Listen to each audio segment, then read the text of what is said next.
Kalau kita perhatikan di media sosial, beliau katakan Imam Al-Ghazali itu orang yang fakir dengan ilmu hadis. Jadi dengan statement yang seperti itu banyak menimbulkan keraguan dari umat Islam. Oh, ternyata dalam kitab Ihya itu banyak hadis-hadis yang dhaif. Bagaimana penjelasan? Salah satu ahli hadis bernama Imam Al-Hafiz Al-Iraqi. Dia membaca kitab Ihya Ulumuddin, lalu dia keluarkan takhrij.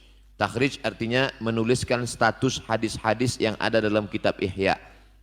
Jadi kalau kita beli kitab Ihya yang dicetak sekarang, itu di footnote-nya ada takhrijnya. Hadis sahih, hadis dhaif, hadis hasan, hadis sahih, hadis dhaif, hadis hasan. Itu yang pertama kali ulama hadis yang luar biasa membaca itu adalah Imam Al-Hafiz Al-Iraqi. Maka Imam Al-Iraqi menulis kitab yang cukup panjang, yaitu kitab 3 jilid, Al-Mughni an Hamlil Asfari fil Asfar bitakhriji ma fi kitabil Ihya'i minal akhbar. Imam Al-Iraqi tidak pernah menyerang Imam Abu Hamid Al-Ghazali. Begitu ulama dulu memuliakan Imam Al-Ghazali. Apa pelajaran dari sana? Kalau seorang Al-Hafiz yang hafal 300.000 hadis selevel Imam Al-Hafiz Al-Iraqi tidak pernah mencela Imam An-Nawawi, tiba-tiba tidak pernah mencela Imam Al-Ghazali, tiba-tiba ada orang sekarang yang hafalnya cuma 3 hadis kalau laptopnya hidup. Saya tidak membandingkan beliau dengan kita hari ini, tidak, jangan salah paham. Nanti salah paham pula nanti. Lebih hebat antum dari Ghazali. Ya, saya tidak mungkin saya mengatakan saya lebih hebat Imam Al-Ghazali rahimahullah ta'ala. Lalu kemudian mencela Imam Al-Ghazali. Saya tidak membandingkan beliau dengan kita hari ini, tidak, jangan salah paham. Nanti salah paham pula nanti. Lebih hebat antum dari Ghazali. Ya, saya tidak mungkin saya mengatakan saya lebih hebat Imam Al-Ghazali rahimahullah ta'ala. Bahkan sulit dicari imam seperti Imam Al-Ghazali pada hari ini rahimahullah ta'ala. Ketika kita bicara konteksnya sekarang bukan antara saya dengan Imam Ghazali, tolong dipahami dengan baik. Antara Imam Al-Ghazali dengan imam-imam ahli hadis.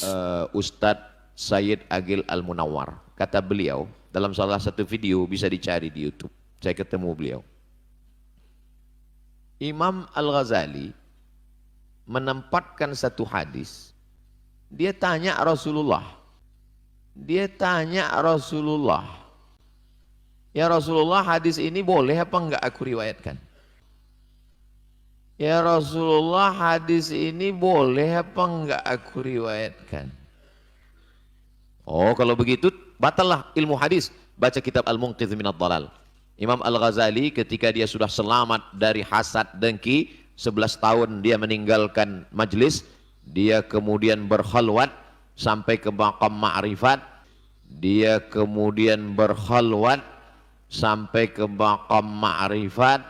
lalu kemudian dia menulis kitab yang pertama, Al-Munqidh Minadh Dhalal. Di situ dia sebutkan, orang kalau sudah sampai ke makam itu, maka dia melihat malaikat, dia melihat nabi-nabi, dia melihat Rasulullah sallallahu alaihi wasallam. Keyakinan Ahlus Sunnati wal Jamaah adalah seorang yang sudah meninggal tidak akan bisa ditemui lagi dalam alam dunia ini. Para sahabat Nabi SAW yang menjadi orang yang paling dekat dengan Nabi SAW, Abu Bakar, Umar, Uthman, Ali, Sa'ad, Sa'id, dan lain-lainnya, orang-orang yang dijamin masuk surga. Mereka menghadapi banyak masalah. Banyak masalah yang dihadapi. Abu Bakar ketika baru Nabi meninggal, dia harus berhadapan dengan gerakan murtad dan tidak mau bayar zakat. Ya Rasulullah, saya belum siap menghadapi ini. Lalu datang Nabi, bangun lagi. Dan Umar radhiyallahu ta'ala anhu juga menghadapi masalah. Mereka jauh lebih membutuhkan solusi daripada ketika Imam Al-Ghazali menulis kitabnya Ihya Ulumuddin ini. Padahal kan yang logisnya dan memang kenyataannya bahwa Nabi SAW menjadi pemutus bagi mereka. Nah, andainya waktu itu bisa Ali bertemu dengan Nabi SAW, dia tanya, "Ya Rasulullah, ini saya berselisih paham dengan Muawiyah. Mana yang benar di antara kami?" Kan disuruh untuk bertahkim ke Nabi Allah dan Rasulullah SAW. Mereka tidak lakukan kecuali bertahkim pada Allah dan Rasul dengan Al-Quran dan Sunnah yang sudah ditinggalkan. Tidak pernah alim mengklaim, "Ya Muawiyah, saya bertemu dengan Rasulullah." Tidak ada. Atau mungkin Muawiyah mengklaim, "Ya Ali, saya bertemu dengan Rasulullah, saya perintahkan begini." Di sini tahulah kita kebatilan daripada klaim itu, bahwasanya Imam Al-Ghazali bertemu dengan secara kasyaf dengan Nabi SAW. Ini di sini berangkatnya nanti lebih tinggi lagi, kasyaf lagi dengan bertemu dengan Allah SWT langsung. Dan lebih tinggi lagi ini kesempataannya adalah menyatu langsung dengan Allah SWT. Ini adalah klaim-klaim yang dijelaskan oleh para ulama kedustaannya, dan ya sebenarnya ini tidak perlu dalil untuk mendustakannya. Ya cukup kita lihat bagaimana orang-orang sahabat yang dekat. Dan ini akan membuka pintu dusta-dusta yang lain. Setiap orang yang sampai kepada derajat ini mengklaim nanti sudah bertemu dengan Nabi SAW, dan itu banyak kenyataannya, bertemu dengan Nabi sehingga dibebaskan dari mengamalkan syariat, sehingga dia punya keyakinan sendiri. Allah sudah katakan, "Al-yawma akmaltu lakum dinakum." Hari ini sudah sempurnakan. Kalau seandainya masih ada hadis lain yang diterima oleh Imam Al-Ghazali dari Nabi SAW secara terjaga dalam alam alam nyata ini, berarti masih ada agama yang belum disampaikan oleh Nabi SAW. Oleh itu kaum muslimin dan muslimat dirahmati Allah, ini dua hal yang cukup membuktikan bahwa ini klaim yang tidak berdasar sama sekali dan hanya sekedar ilmu kira-kira dan rasa-rasa. Setiap ilmu itu dikembalikan ke ahlinya. Dan kita maklum, Imam Al-Ghazali adalah seorang yang jenius, orang yang sangat tinggi intelijensianya. Dan kalau berhujjah secara akliyat itu di atas rata-rata. Tapi cerdas bukan ilmu. Orang yang cerdas belum tentu berilmu. Maksud saya tentang as-sunnah ini.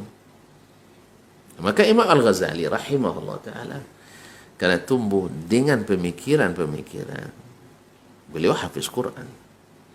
Oleh itu Imam Al-Ghazali rahimahullah dinilai oleh pakarnya, para ahli hadis, beliau mungkin tidak masuk jajaran ulama hadis.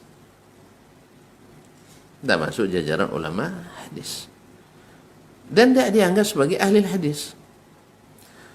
Makanya wajar saja dalam kitabnya akan banyak terdapat hadis-hadis baik palsu, mungkar. Imam Al-Iraqi, yang siapa yang meragukan keahliannya Imam Al-Iraqi, dia mentakhrij kitab ini. Dan bukan beliau saja, banyak ulama-ulama yang menghukum hadisnya baik secara keseluruhan maupun sebagian. Disebutkan oleh Al-Ghazali Ihya Ulumuddin, tetapi hadisnya palsu. Maka Imam Al-Iraqi menulis kitab yang cukup panjang, yaitu kitab 3 jilid, Al-Mughni an Hamlil Asfari fil Asfar bitakhriji ma fi kitabil Ihya'i minal akhbar. Bahkan disebutkan Imam Al-Ghazali di akhir-akhir umurnya, yang dia sudah sampai ke puncak pemikiran filsafat tertinggi, dia menulis kitab Tahafutul Falasifah, yaitu kebingungan para ahli filsafat.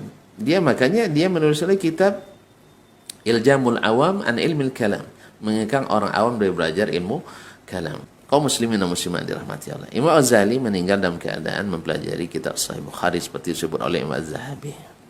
Meninggal dalam keadaan kitab Al-Jami'us Sahih berada di dada beliau.